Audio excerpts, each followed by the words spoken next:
From the moment Alhaji Danjuma secretly handed Baddie his phone number, something changed inside her.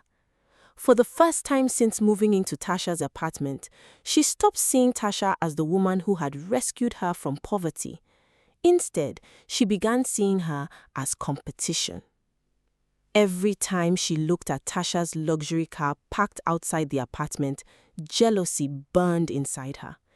Every expensive gift Tasha received felt like a reminder that she was still second place. Baddie hated being second. She wanted everything, and she wanted it now. The morning after the dinner party, Baddie sat alone in her room staring at the small piece of paper Alhaji had given her. She knew calling him would be wrong. She knew Tasha trusted her. But whenever she remembered the luxury car Alhaji had bought for Tasha, her conscience became weaker. Finally, she dialed the number. The phone rang once, twice, then Alhaji answered. His voice carried a smile. "I was wondering when you would call." Baddie smiled too. And just like that, a dangerous relationship began. Over the following weeks, they spoke constantly. Sometimes late at night, sometimes during the day, while Tasha sat right beside her, completely unaware. The more Baddie spoke with Alhaji, the more she realized that he was becoming obsessed with her. And Baddie knew exactly how to use that. Meanwhile, Tasha's problems were beginning to multiply. One afternoon, she went shopping at a popular market. She was browsing through some designer items when she suddenly heard a familiar voice behind her. "Husband snatcher!" Tasha froze. People turned immediately. Standing there was Alhaji Danjima's wife. The woman pointed directly at her. "Lagos Ashawo! Leave my husband for me and go and find your own." The crowd immediately became interested. Some people stopped shopping. Others brought out their phones. Tasha felt her face burn with embarrassment. "Madam, please, stop this nonsense," she said. But the woman refused. "Because of you, my husband has abandoned his family." People began whispering. Some laughed. Others shook their heads. Tasha could no longer bear the humiliation. She rushed out of the area and jumped into a keke. As the vehicle drove away, she could still hear the woman's insults behind her. Unfortunately, that was only the beginning. Over the next few days, similar incidents happened again and again. Women she barely remembered suddenly appeared in public places, accusing her of destroying their homes. Every outing became stressful. Every trip outside felt like entering a battlefield. Slowly, the glamorous life she loved was becoming a nightmare. What made it worse was that Alhaji Danjuma had started acting strangely. Whenever she called, he rarely answered. When he finally did, he sounded distracted. "I'm busy. We'll talk later. I have an important meeting." At first, Tasha believed him. After all, he was a powerful businessman. But after several days, doubt started creeping into her mind. Something felt wrong. Very wrong. One evening, Baddie walked into the compound driving a brand new black G-Wagon. The sight nearly caused a commotion. Tasha and Nora rushed outside. "Jesus!" Nora shouted. Baddie stepped out of the vehicle wearing oversized sunglasses and a huge smile. The expensive SUV sparkled under the evening sun. Tasha could hardly believe her eyes. "Where did this come from?" she asked. Baddie laughed proudly. "My sugar daddy bought it for me as a forgive me package." The explanation sounded simple. Too simple. But Tasha accepted it. Nora did not. As the others admired the vehicle, Nora quietly studied Baddie. Something was wrong. For weeks, she had noticed unusual behavior. Baddie was constantly sneaking out. She spent long hours on mysterious phone calls. Sometimes she disappeared without explanation. Whenever anyone asked questions, she changed the subject. The more Nora observed her, the more uncomfortable she became. But she still had no proof. Then another surprise arrived. About a week later, Baddie called everyone into the sitting room. She looked excited, almost too excited. "I have an announcement." Tasha smiled. "What is it?" Baddie tossed a set of keys on the table. "I've gotten my own apartment." The room fell silent. "What?" Nora asked. Baddie grinned. "It's in this same estate." Tasha's eyes widened. "Really?" Baddie nodded proudly. 3 buildings away. The girls immediately went to inspect the property. The moment they arrived, both Nora and Tasha were shocked. The house was massive. The compound was larger. The finishing was more modern. Everything about it screamed wealth. As they walked through the rooms, Tasha suddenly became quiet. The house looked familiar, very familiar. Then she remembered. Months ago, Alhaji Danjuma had promised to buy her this exact property as a birthday gift. The same house, the exact same one. Yet somehow, Birdy now owned it. A strange feeling settled in her chest. Before she could think too deeply about it, Birdy interrupted. "Do you like it?" Tasha forced a smile. "It's beautiful." But Nora wasn't smiling. She stood quietly in one corner, thinking, observing, calculating. None of this made sense. Birdy had only recently entered their circle, yet suddenly she had a luxury G-Wagon, a mansion-like apartment, expensive gifts, and more money than ever before. The timing was suspicious, very suspicious. As they walked back home that evening, Nora couldn't stop thinking about it. Something was happening behind the scenes, something nobody was talking about. And for the first time, she began to fear that her suspicions about Birdy had been right all along. A few days later, Birdy officially moved into her new apartment. She appeared happier than ever, more confident, more glamorous, more powerful. But unknown to her, the walls around her secrets were beginning to crack, and very soon the truth would come crashing into the open. The betrayal that had started with a simple phone number was about to explode into a scandal that would destroy friendships, break hearts, and change all their lives forever.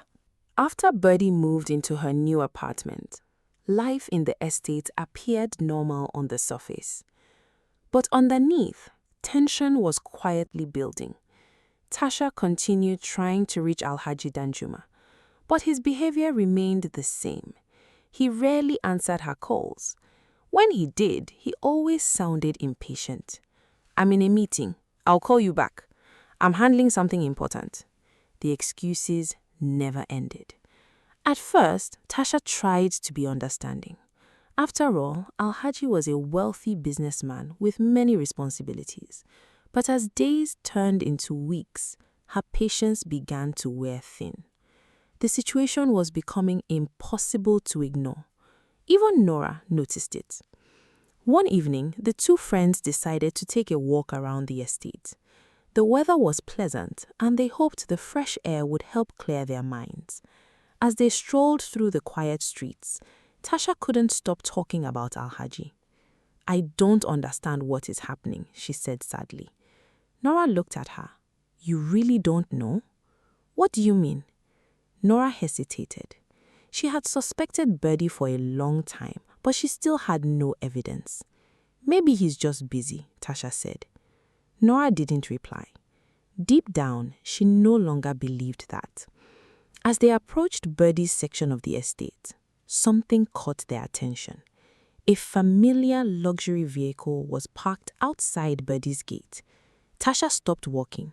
Her heart stopped a beat. She knew that car. She knew it very well. It belonged to Alhaji Danjuma. Nora followed her gaze. Immediately her expression darkened. Without saying a word, the 2 women moved closer. Then they saw something that made them freeze. Standing directly in front of Baddie's gate were Baddie and Alhaji Danjuma. They were locked in a passionate kiss. For a few seconds, nobody moved. Nobody spoke. The entire world seemed to stand still. Tasha felt as if someone had poured a bucket of ice water over her body. Her heart shattered instantly. The betrayal was right there in front of her. The man she loved, the friend she trusted, together, behind her back. Suddenly, anger exploded inside her. "So this is it?" she screamed. Birdy and Alhaji jumped apart immediately, their faces filled with shock. Tasha stormed towards them. "So because of this trash, that's why you've been avoiding me?" Birdy's face hardened. Alhaji looked trapped. Before anyone could react, Nora charged toward Birdy. "You snake!" she shouted. "I never trusted you, never!" The scene was quickly getting out of control. Alhaji looked from Birdy to Tasha and then back again. He clearly wanted no part of what was coming. Without saying a word, he rushed to his car. "Alhaji!" Tasha shouted, but he ignored her. Moments later, his vehicle sped out of the estate, leaving Birdy alone to face the consequences. The silence lasted only a second. Then Nora launched toward Birdy. "How could you do this?" Birdy pushed her away. "Get your hands off me." Tasha stepped forward. "After everything I did for you?" Birdy rolled her eyes. "Please spare me the drama." The response only made things worse. Nora tried to grab her again. Birdy immediately shoved her through the gate. Then she slammed it shut. The loud bang echoed through the compound. Outside the gate, Tasha and Nora completely lost their tempers. They banged on the gate repeatedly. "Open this gate," Nora shouted. "If you're woman enough, come outside," Tasha added. Birdy stood on the other side with her arms folded. "If both of you don't leave, I will call security." The two women continued shouting for several minutes. Eventually, they realized Birdy wasn't coming out. Humiliated and furious, they finally left. The walk back home was silent. Tasha felt completely broken. Everything suddenly made sense. The G-Wagon, the expensive apartment, the secret phone calls, Alhaji's strange behavior. Birdy had stolen the very man who had been financing her lifestyle, and she had done it while pretending to be a friend. The moment they got home, Tasha collapsed onto the couch. Nora sat beside her. For a while, neither of them spoke. Then finally, Nora broke the silence. "I hate to say it," Tasha stared ahead, "but I warned you." The words hurt because they were true. "I told you from the beginning that there was something wrong with that girl." Tasha's eyes filled with tears. "I trusted her. I know. I brought her into my home. I know. I treated her like family." Nora sighed. "And she repaid you with betrayal." For several minutes, Tasha cried quietly. The pain was deeper than losing Alhaji. Men came and went, but friendship was different. She had genuinely cared about Birdy. That was what hurt the most. Eventually, her tears stopped. Slowly, sadness began turning into anger. She picked up her phone and dialed Alhaji's number. This time, he answered. "Hello?" Tasha immediately began pleading. "Please tell me this isn't true." There was silence. Then Alhaji spoke. His voice was cold. "It's true." Tasha felt her chest tighten. "What about us?" "There's no us anymore." The word struck her like a slap. "Alhaji, you should move on." Tasha couldn't believe what she was hearing. After everything they had shared, he was ending things so easily, just like that. "Move on?" she whispered. Yes. The line went dead. For several seconds, she stared at the phone. Then she slowly lowered it. The relationship was over. The friendship was over. Everything was over. Nora watched her carefully. Something dangerous had appeared in her friend's eyes. The sadness was gone.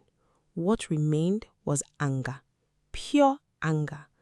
And anger had a way of making people do things they would normally never do.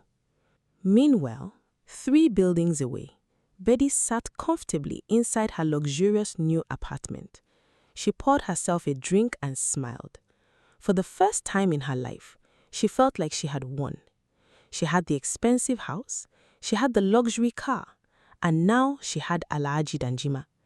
Everything she had ever dreamed of was finally hers. What she didn't realize was that victory often comes with a price, and the price for her actions was about to arrive. Because Tasha wasn't ready to let this go. Not yet. And very soon, the conflict between the former friends would explode into something far worse than anyone could imagine. The morning after Alhaji Danjuma ended their relationship, Tasha woke up with only one thing on her mind: revenge. She had spent the entire night crying. Every time she closed her eyes, she saw Birdy and Alhaji kissing outside that gate. Every memory of how she had helped Birdy only made the betrayal hurt even more. She had taken Birdy out of poverty. She had introduced her to wealthy people. She had opened her home to her, and this was how Birdy repaid her, by stealing the man who had been taking care of her. Nora sat beside her on the couch. She could see that her friend was no longer thinking clearly. The pain had become anger, and anger was dangerous. "I still can't believe she did this," Tasha said bitterly. Nora shook her head. "I can. That's exactly who she is." The room fell silent. Then Nora spoke again. "You know what? Let's teach her a lesson." Tasha slowly looked up. At that moment, the decision was made. The next day, they waited outside Birdy's compound. Hours passed. The afternoon sun was hot, but neither woman cared. Eventually, Birdy's black G-Wagon appeared at the entrance of the estate. "There she is," Nora said. The moment Birdy drove into her compound, Tasha and Nora followed closely behind before the gate could close. Birdy parked her vehicle and stepped out. The second she turned around, Tasha slapped her. The sound echoed across the compound. Birdy staggered backward in shock. Before she could react, Nora pushed her towards Tasha. Another slap landed across Birdy's face. That was when something changed. Birdy's expression hardened instantly. The fear disappeared from her eyes. "What is wrong with you people?" she snapped. Tasha pointed at her angrily. "Boyfriend snatcher." Birdy laughed, a cold, mocking laugh. "Husband snatcher." The words only fueled Tasha's anger. "You stole my man." Birdy folded her arms. "Your man?" She laughed again. "You mean someone's husband?" Tasha clenched her fists. Birdy stepped closer. "So, you don't want to share what isn't even yours?" "What nonsense are you talking about?" Birdy pointed directly at her. "You took another woman's husband and wanted to keep him all to yourself." Nora moved forward. "Watch your mouth." But Birdy wasn't finished. "No, let everybody collect their national cake." The statement shocked even Nora. Birdy continued boldly. "You enjoyed him long enough, now it's my turn." And she pointed proudly at her car. "Yes, he bought me the car." Then she pointed at the mansion behind her. "And yes, he bought me this house too." Tasha's face turned red with rage. Birdy shrugged. "Go and hug Transformer.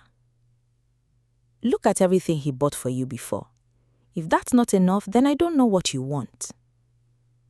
Before anyone could stop her, Tasha slapped Birdy again. Hard. Birdy's head snapped sideways.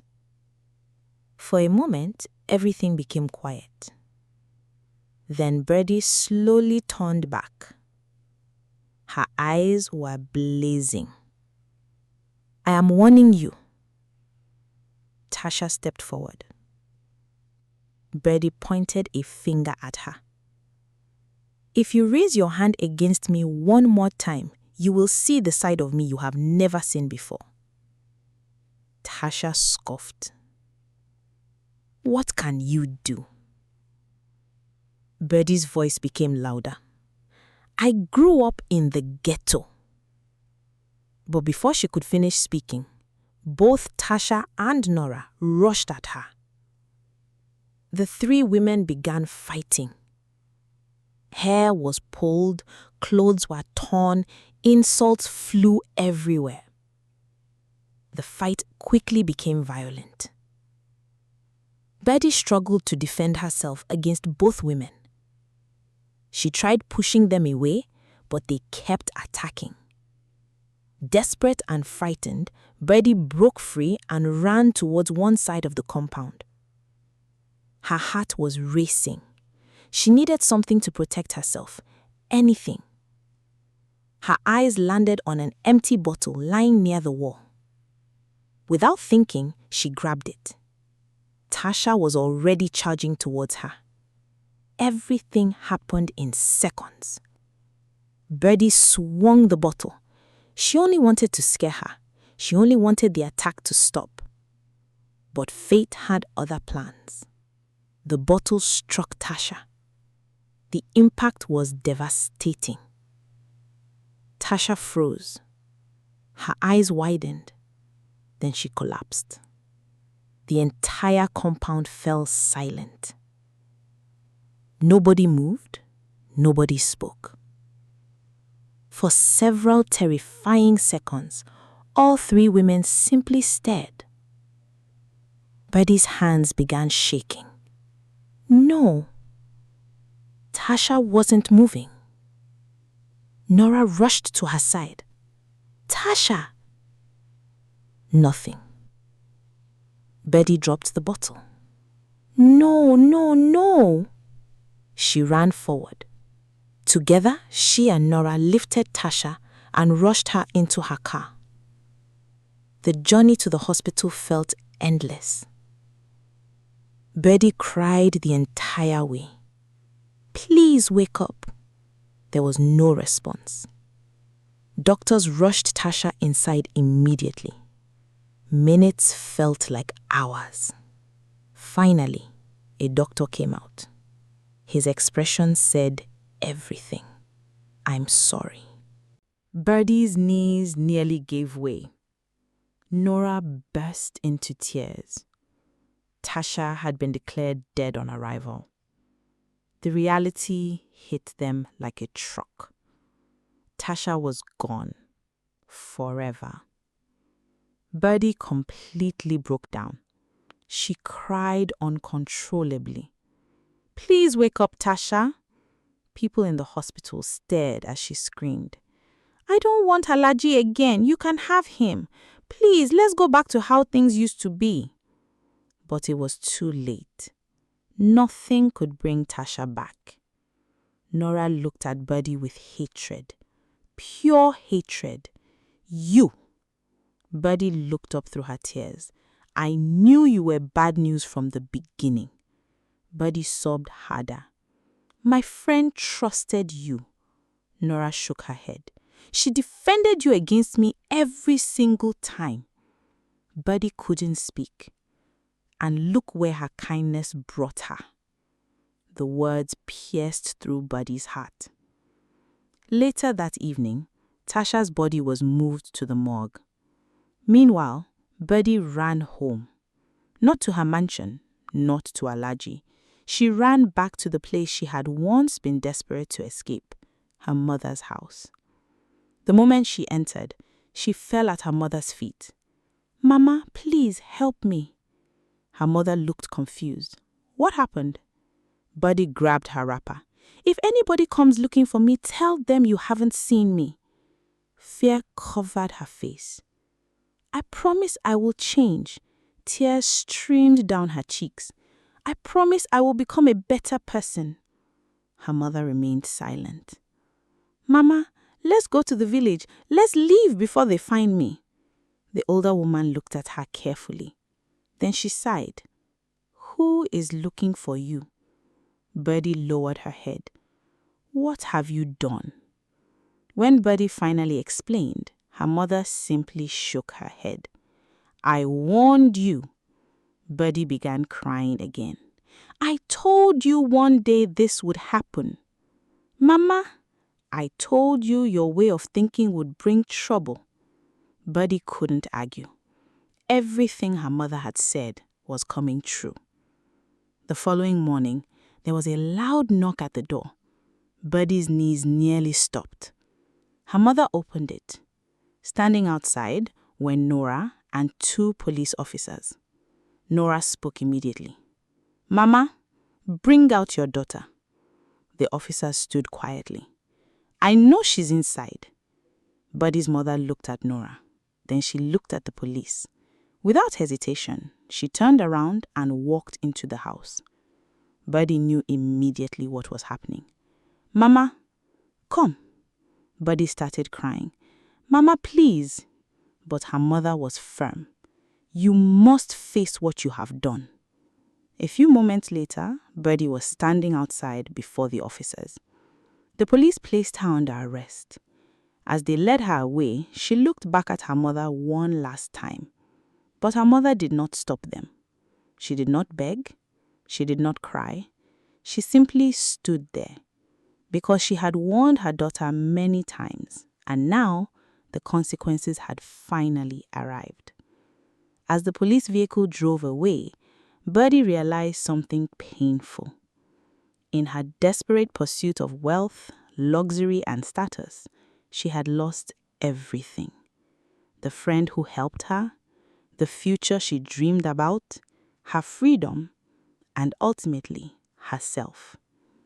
Sometimes the price of greed is far greater than the reward. And for Birdy, that price was a life forever changed. This story is more than a tale of love triangles and sugar daddies.